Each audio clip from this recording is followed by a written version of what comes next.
Have you ever had this thought, like, what if I already met the person who was meant for me and I just didn't realize it at the time? Like, I went on this date not too long ago, he was pretty cool, we actually had a lot in common, similar values, and now he is seeing someone else. And I keep wondering, was that on me? Did I just waste a real chance?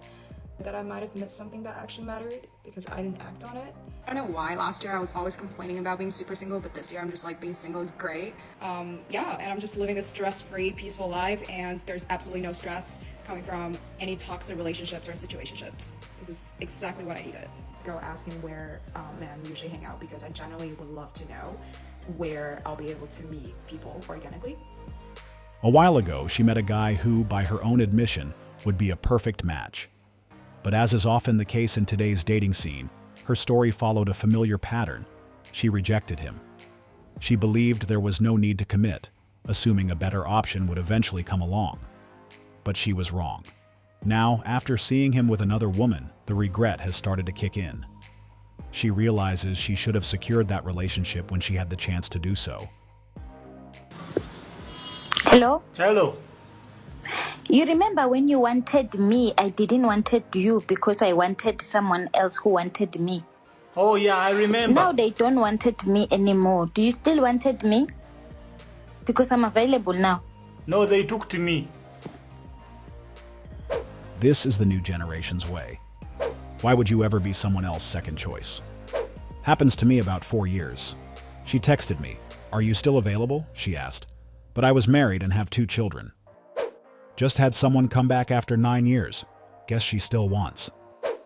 Short and simple, no time for long talks. Life isn't hard. But why would he be willing to be someone's second choice? I bet if asked, nobody would willingly take that position, not even the person suggesting it. This situation happens more often than we think. Most women can easily recognize a good guy who would make a great husband and father, yet he is rarely the first choice. Instead, many choose to entertain Chad and Tyrone first. Then, when those guys lose interest, they return to the nice guys. The ones they once rejected because they were boring, or were placed in the friend zone simply because they weren't exciting enough. This is a very common experience, and I'm sure someone among you has either gone through it personally or knows someone close who has. We all know how the story goes.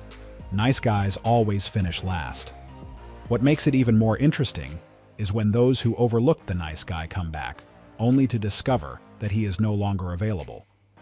That's often the moment regret sets in, the moment they start questioning why they chose to chase the excitement only Chads provided, instead of securing something real when they had the chance. The good news is that nice guys are waking up. They're no longer waiting around for anyone. They're moving on, living their lives, and finding partners who are on the same page. Someone with whom they can truly build a life with. What the fuck is going on? So men are asking girls on dates and they're not coming to pick them up. Like, I don't get it. I'm not going. Like, if you ask me on a date, if you're not sending me an Uber or picking me up, I'm actually not leaving my house. Cancel the date. Like, you're not seeing me. Like, ew. Like, what the hell? If you're broke, just say that. How do you get to work? I have a genuine question. How does this relate to a man's character and his ability to facilitate a functional relationship? I thought it was normal for them to arrange your transport. Everyone's standards and expectations are different. There's no right and wrong. Just always ensure you're matching the energy or standards you wish to receive. I'm always confused when I see this type of video. So many questions come to mind. Is it that they can't afford an Uber to get to a date, or do they simply feel entitled to a stranger's money? Neither option makes much sense, because if money is truly the issue, then dating shouldn't even be a priority, as they have more important things to worry about. Also, if they expect a stranger to cover their transportation just because he asked them out, that's a red flag. Where is their own money? Isn't she working? I understand that many women want to feel like the man is taking the lead in covering certain expenses, but I don't believe transportation to the date should fall under that. Why should a man pay for you to go to a place that's meant to benefit both people? Thankfully, more men are beginning to realize that these kinds of expectations usually show up when the woman isn't genuinely interested. Because when she is truly into a guy, none of that matters. She wouldn't hesitate to pick him up herself or even pay for everything. That's just the reality, and I know some soldiers can confirm this. as they have been in situations where the woman they were talking to gladly covered everything without hesitation. Have you ever had this thought, like, what if I already met the person who was meant for me and I just didn't realize it at the time? Like, I went on this date not too long ago. He was pretty cool. We actually had a lot in common, similar values. We're both very well traveled, both passionate about music, love what we do. But since at that time I was busy, like, figuring my life out, I just didn't really pursue it. I didn't follow up, didn't really try to get to know him better. And now he is seeing someone else. And I keep wondering, was that on me? Did I just waste a real chance? It's like not even about him anymore. It's more like the idea that I might have missed something that actually mattered because I didn't act on it. And now I'm just sitting here like, I'm gonna be alone forever. So, I don't know. I bet most single women will relate to this video, as many have likely experienced a similar situation. Thanks to social media and the influence of simps, many women have developed an unrealistic perception of their dating options, believing there's always someone better just around the corner.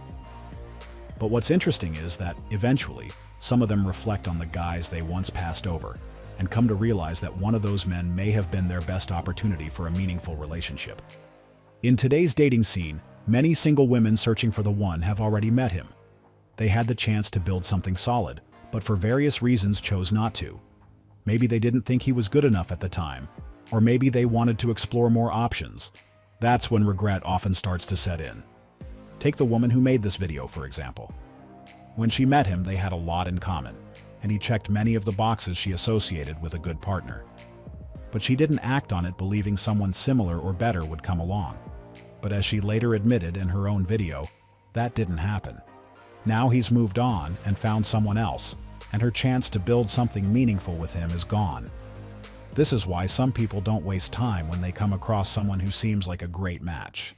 Many realize this early, some even during college, when the window of opportunity is still wide open. So I posted a video a couple days ago asking where men usually hang out because I generally would love to know where I'll be able to meet people organically. And I really appreciate some of the comments actually gave me some tips, and I guess I need to learn how to golf now. But on the other end, I also received a lot of very interesting comments. And again, I'm only speaking from my perception, so please don't come at me. I think for both women and men, when it comes to dating, we're both exhausted from both ends. I think we're all just in this collateral damage that we're in such a weird time, and social media and dating apps are definitely not helping. Social media definitely sparks overanalyzation and overthinking, making us second-guessing our behavior and turn our every single interaction into a red flag analysis. And dating apps just makes everything feel so transactional and forced that there's not going to be time and room for the friend to lover connection anymore. Like, they're giving us like this false delusion that we have unlimited options and the grass is always greener. At the very least, we have to acknowledge that she has a clear understanding of why the current dating scene faces so many challenges. She's fully aware of the negative impact dating apps have had and how they often give people an unrealistic perception of their options. That mindset is exactly what led her to pass on the good guy she once rejected.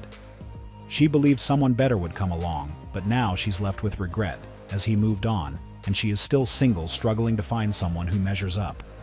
At the end of the day, dating just became this mind game where everyone's trying to care less. Like, for example, if I care more than the other person, then I'm the loser in this relationship. Like, no one's willing to chase anymore. No one's approaching or pursuing anyone anymore. Everyone just puts their guard up, and it's just really hard to form genuine connection these days. It's honestly really sad to see the disconnection between people, and we're all just tired and burnt out. I bet you $1 gazillion you have a couple of prime candidates in your friend zone. Both sides are afraid of being hurt. No one wants to be vulnerable. I wish we never had social media or dating apps. Sure, it's easier to connect over long distances, but it ruined everything. People suck at connecting. They're salty. We're all in the same boat. So I posted a video a couple days ago asking where men usually hang out because I generally would love to know where I'll be able to meet people. The reality is that she doesn't have to look far to find a guy who's genuinely interested in dating or even a committed relationship. All she needs to do is check her friend zone or unread DMs. If she's truly serious about finding someone, those are the first places to look. But as usual, the issue is that those guys likely aren't 6 feet tall or making 6 figures, so they became invisible. She simply doesn't see them. I don't know why last year I was always complaining about being super single, but this year I'm just like being single is great. I just made myself really, really good dinner. Oh, look at this. Some mashed potatoes, broccoli. I'm not cooking for anyone else. I'm cooking for myself. I'm not cooking for any man, any kids. Yeah, and I'm just living this stress-free, peaceful life, and there's absolutely no stress coming from any toxic relationships or situationships. This is exactly what I needed. You look a bit stressed. Before we even address what's going on in this video, it's important to clarify something. People who are genuinely happy, whether single or in a relationship, usually don't feel the need to make a video announcing how happy they are. With that in mind, it's safe to assume that the message in her video likely doesn't reflect her actual reality. From what we can see, she's trying hard to project confidence in her single status, but her body language tells a different story. It's clear that she isn't being entirely honest with herself or her audience. She may not even realize it, but that's okay. There's nothing wrong with admitting that being single isn't fulfilling and that you'd like to have someone by your side. That honesty would have served her better than going out of her way to convince others of something that doesn't ring true.